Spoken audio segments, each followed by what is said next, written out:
চারপাশে প্রচুর মানুষের সাথে দেখা হবে, অনেক ভিড় ঠেলে এগোতে হবে, অনেক রকম কথা কানে আসবে। শুধু আপনাকে যেটা করতে হবে সেটা হলো ইগনোর। জীবনে কিছু মানুষ আবর্জনা ছড়াতে আসবে, তাদেরকে আগাছার মতো উপড়ে ফেলে দিতে হবে।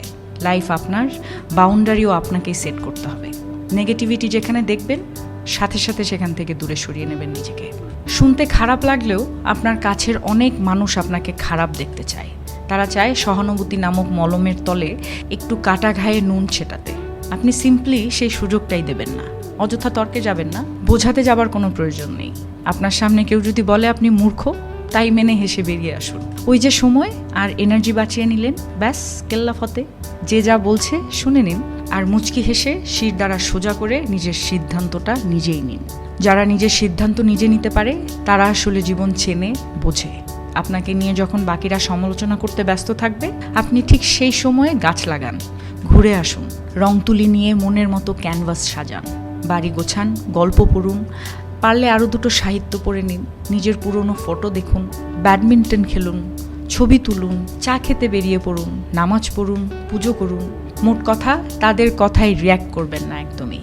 যা বলছে বলুক, আপনার কানে এলেও ফেলে দিন। দিন শেষে আপনি জানেন আপনি কি, কেমন, আর এটাও জানেন যারা বলছে তারা আপনার কাছে জাস্ট ম্যাটার করে না। ঠিক এটাই।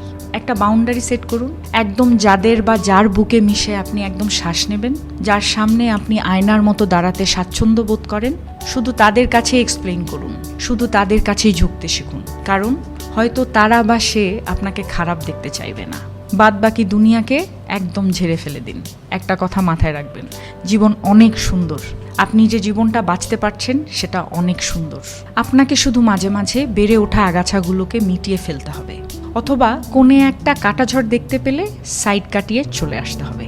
সব কিছুর উত্তর দিতে নেই, সব কিছুতে রিয়্যাক্ট করতে নেই, সবাইকে বোঝানোরও কোনো প্রয়োজন নেই। এগুলো বাদ না দিতে পারলে লসটা আপনারই।